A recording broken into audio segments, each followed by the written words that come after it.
Hi, welcome to my YouTube channel. Today I'm really excited. I have a special guest today, Tracy B. She is a personal growth counselor and a self-love expert. And today we're going to talk about how loneliness or pathological loneliness is really a withdrawal symptom of self-love deficit disorder. I've been talking a lot for a while that self-love deficit disorder originates from attachment trauma or being hurt as a child by having a narcissistic parent and growing up with core shame, and that core shame leading to a deep sense of loneliness, a dark feeling of pathological loneliness. And as I've explained, that self-love deficit disorder, SLDD, really is an addiction. And how I explain it is that we already know through the human magnet syndrome that people who I used to call codependents or self-love deficit disordered individuals, or SLDs, they always fall in love with narcissists. And narcissists always fall in love with the SLDs. But why does the SLD always come back? Why do they always come back to the person that hurts them, ignores them, triangulates them? It poisons the minds of their children. We know about parental alienation. Why does the SLD come back? Well, it's the same question. Why does someone who knows alcohol is destroying their life choose alcohol over their family? It's an addiction, and it's the compulsion to something that you think can make you feel good, that you think you could control, and it messes with your logical and rational thinking, and despite your best efforts, you can't control it, and you're dealing with the consequences, and you sink further into loneliness. Have you ever experienced that with any of your clients? Well, I certainly have had that experience in my practice with clients, and I've had my own personal experience with it. After the end of my last relationship, it was devastating. Yeah. And, I thought I was an average person who was just really going through a terrible breakup. But what I realized, the aha moment I had in your workshop was what I was experiencing was pathological loneliness and that sense of withdrawal. That it was like, oh my God, really? This Right. is an addiction. It feels like an addiction because I did want to go back. I did want to, reconnect with that person. I did want to change my behavior. I did want to do whatever it took, even wait Yeah. and of course none of it worked. And the only thing that did work was for me to really sit in that loneliness. Right. And start to rumble with what was actually going on. And I've done some good work on that over the last few years. But wow, I mean, when you put those dots together, Right. for me, that it's withdrawal and pathological loneliness that I was going through, it was, it's a huge, huge, amazing piece of the puzzle. As I'm listening to you, I actually had a flashback. It's funny how that works. I want to share. This will be the first time I tell you, and of course, first time I tell you guys. When I was divorcing my ex-wife, I remember being so excited right the day before the divorce. It was bizarre. I was more excited the day before the divorce than I was the day before the wedding.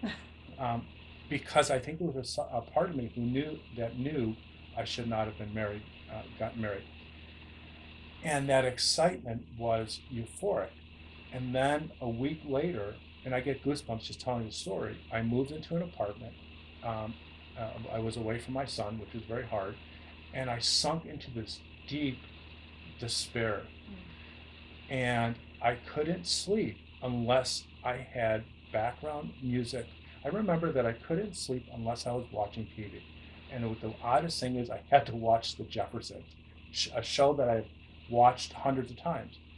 And I came to understand over time through my own experience, when you break up with a pathological narcissist, an emotionally manipulative pathological narcissist, although you want to escape the pain, that is in a way, and it's kind of bizarre to think about it, it's your drug of choice. Because as long as you're with that narcissist, you are trying to get them to change. You are trying to convince them to love you in the way that you want to love them.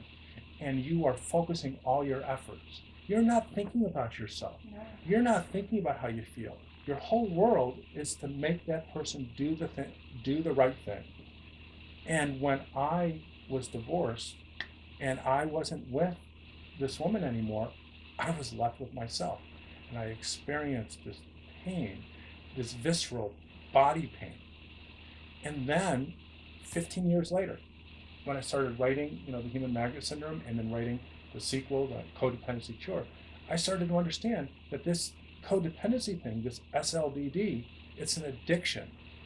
And we try to control something that we believe will make us feel good, and we can't, and we have consequences, and we feel bad, and we keep doing it.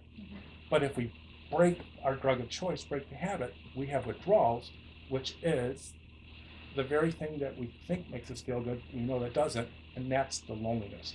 Have you or your clients ever experienced that dark, deep yearning that you know is crazy, that lonely feeling? Oh, absolutely.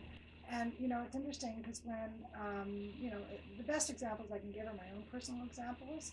When I left my marriage, Right. I went into another relationship very quickly and didn't experience that right away because there was the euphoria, right? Like I got a shot in the arm of my drug of choice. But then, there was an absence for a long period of time between us, and I experienced it then, Right. because it was like, oh, I thought I was going to get my drug, but no, I have to wait for the drug, and I'm like, what am I going to do without this drug, right? And even a text, right? Even a text or something on Facebook or whatever would be like, okay, I'm good now. Right? There is scientific evidence that shows that when we think of the person with whom we're in love with, and we're in what Helen Fisher would call the attraction phase, that part of our brain that lights up, if you're taking cocaine, it lights up. There's a surge of dopamine. And that validates the fact that when when you were, or I was, before we were in good recovery, dealing with our own self-love deficit disorder, that when we were struggling with being pathological lonely, and all of a sudden we got a fix, a jolt, what it does, it messes with our brains, it messes with our mind. And it's just like, I haven't smoked in 12 years, but I remember I would have the strangest thoughts of trying to talk myself into smoking. Or if I would be around someone who's smoking, and I would get a whiff of cigarettes, I'd start to think the craziest thoughts to try to justify why I should have a cigarette. Yeah. Did you ever struggle with that, where you just were trying to keep away from someone that wasn't good for you, and then all of a sudden you notice you're texting them or calling them? Absolutely. So at the end of that last relationship, I think we both knew that it wasn't a good relationship for either of us, and it was really hard to break away, to kick the habit, right, for both of us. And but even so, that rational place that you go to of understanding that it's not good for you, when you're in that space of like, oh, but there's nothing to fill this void, right? I'm not busy, or I'm not numbing, or I'm not doing something, that you have this overwhelming feeling of, I need to reconnect with that person. Right. And you fool yourself into thinking that, well, I just got to ask them a question. Yeah. Or it's been long enough, they probably want to see me. Or return their toothbrush. Right. Or because they probably need it. Yeah. Or I just want to find out how they're doing. Like, I'm fine now. I'm over them.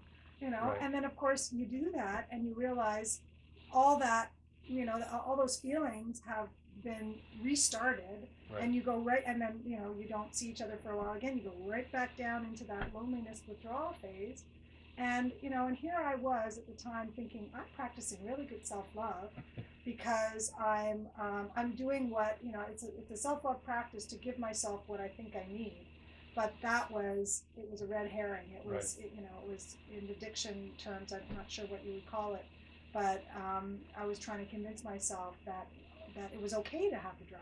Denial. Right. It's just not a river in just Egypt. That. You know what one of my jokes that I do in my trainings, I say denial is an acronym. Don't even know I am lying. Denial. Except we spelled no wrong. No. But one of the reasons that I think this whole SLBD addiction concept is catching on, because it makes sense.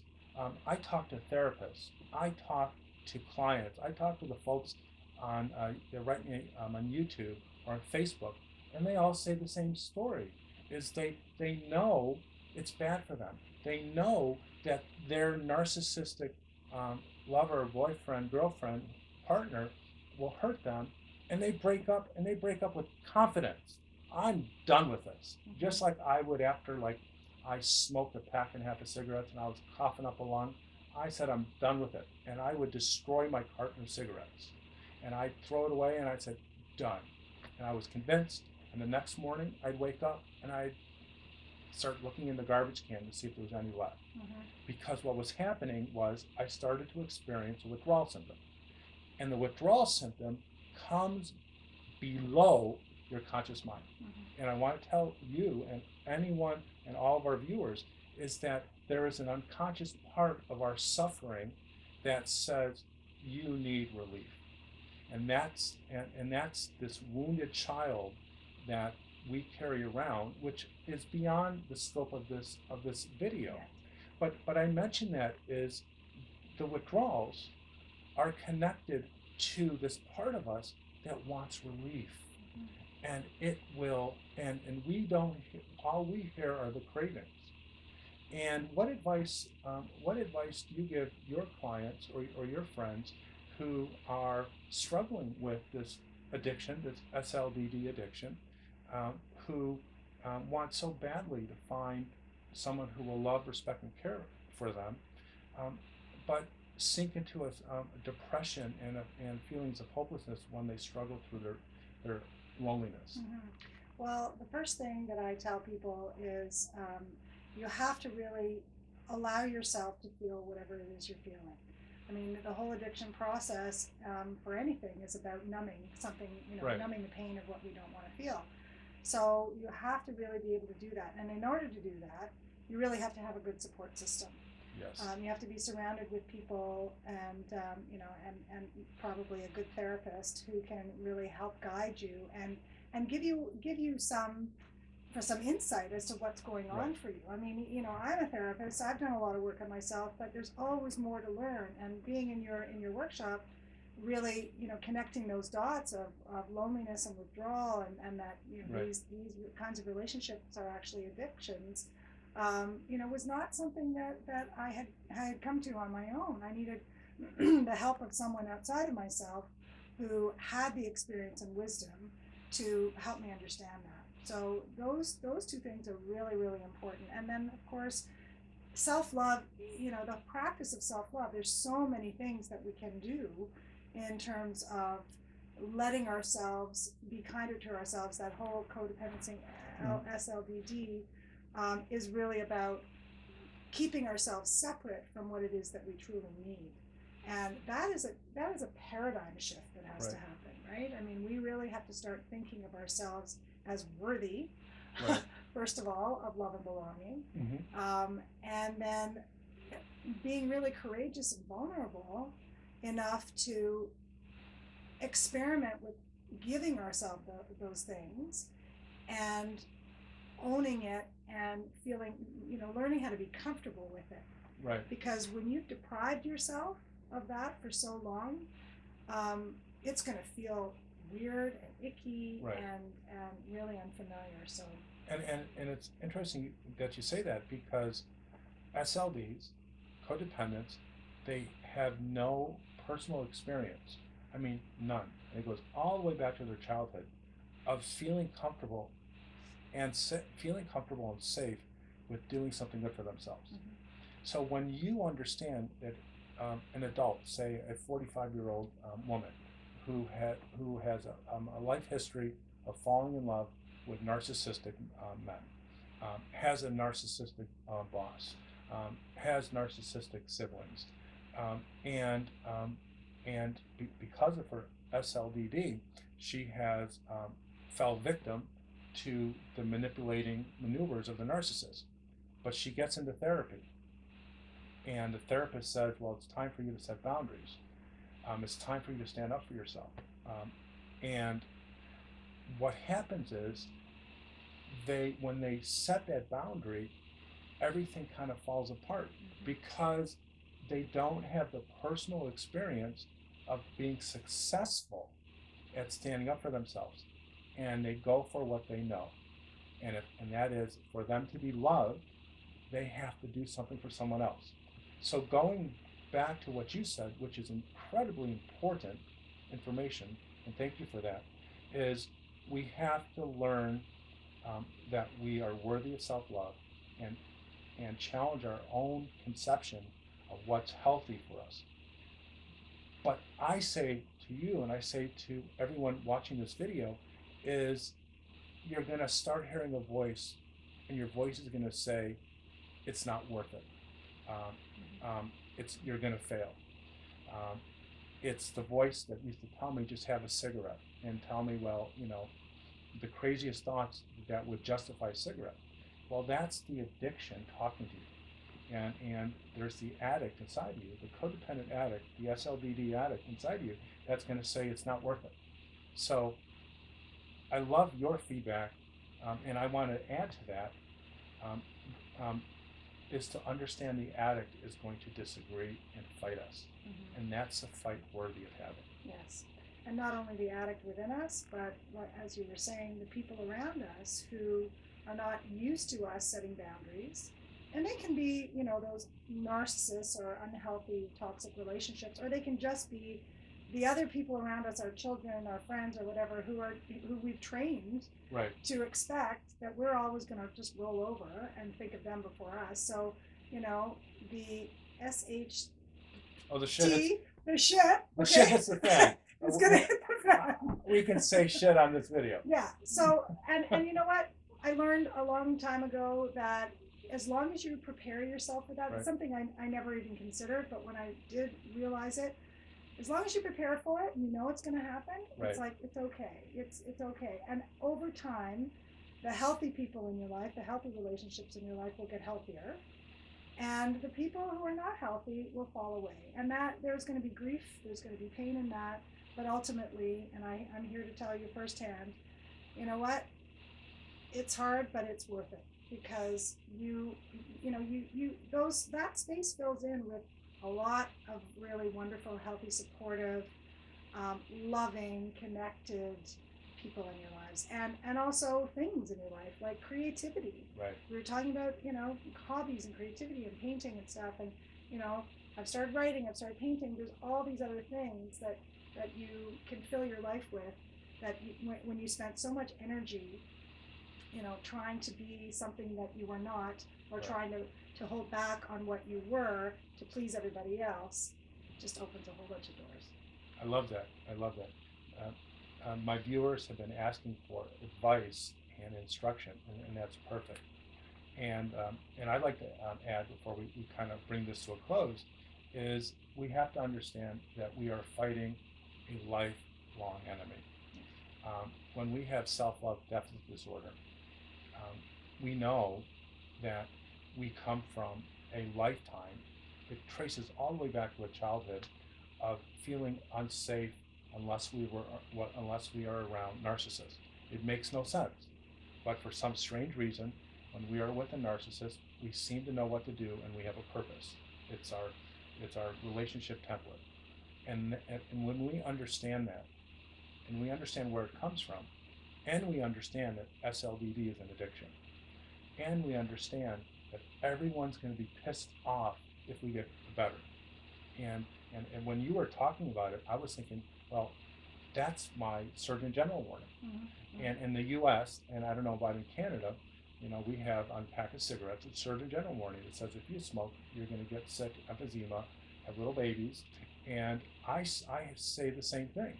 that my Surgeon General warning, which by the way, I'm neither a surgeon or a general, just to be fair, I don't want to get any letters, is that if you take Tracy and my advice and you believe in yourself and you grab hold of your heart and you nurture it and you say you love yourself and you find opportunities to build self-love in your life and you start to set boundaries, the shit will hit the fan.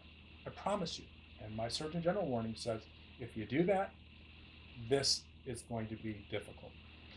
Not only will people be mad at you, add the pathological loneliness. Mm-hmm.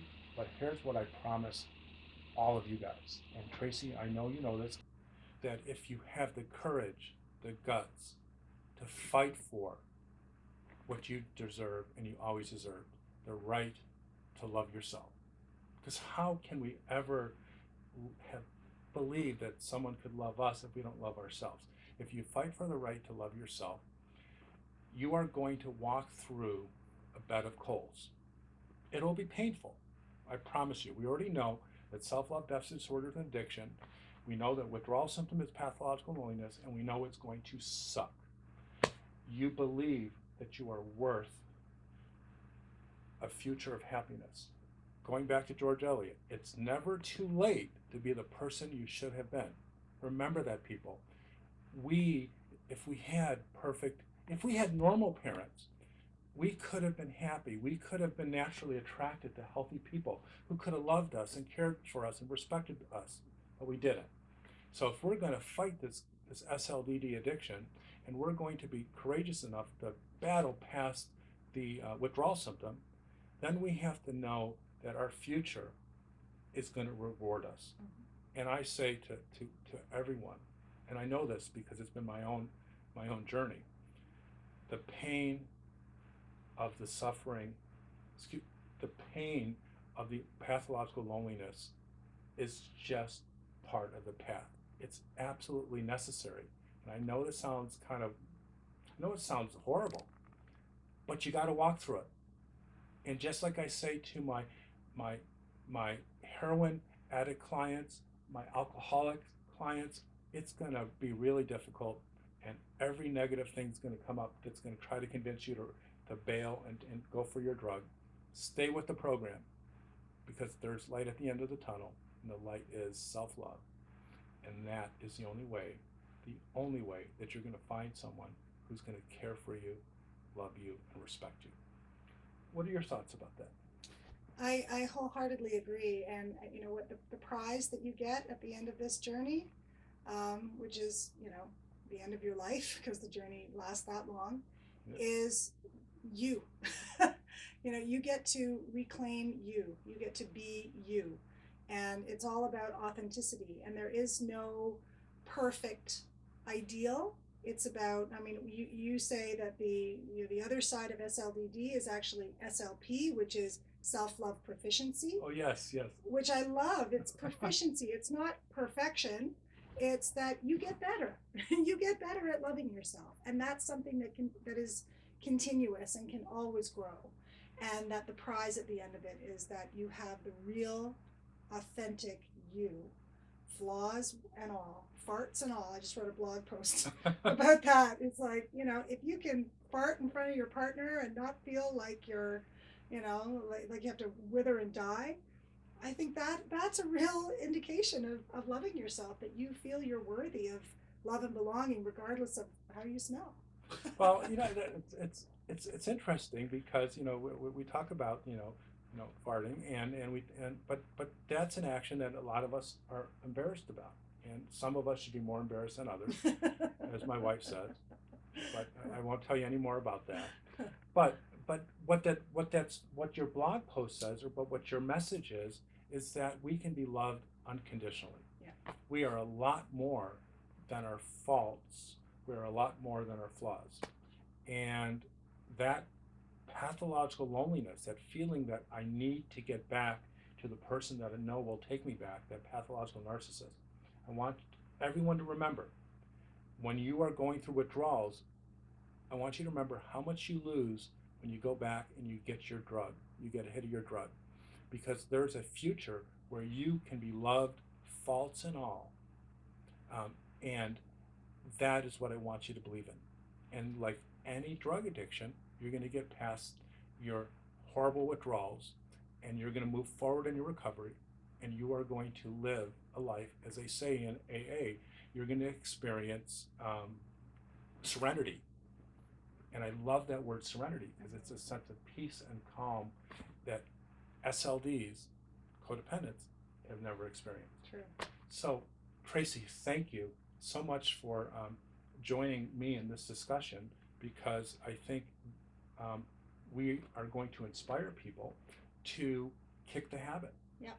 And take that narcissist just like a pack of cigarettes, except don't rip it apart and throw it in the garbage, but take that narcissist and just say no. Yeah. And then go through the pain and enjoy the beauty, the wonder of self-love. Mm-hmm. So thank you. Thank you, Ross. It's been such an honor and a pleasure to be here with you, and I look forward to our future collaborations, and thank you to your audience for welcoming me into this forum. Thanks.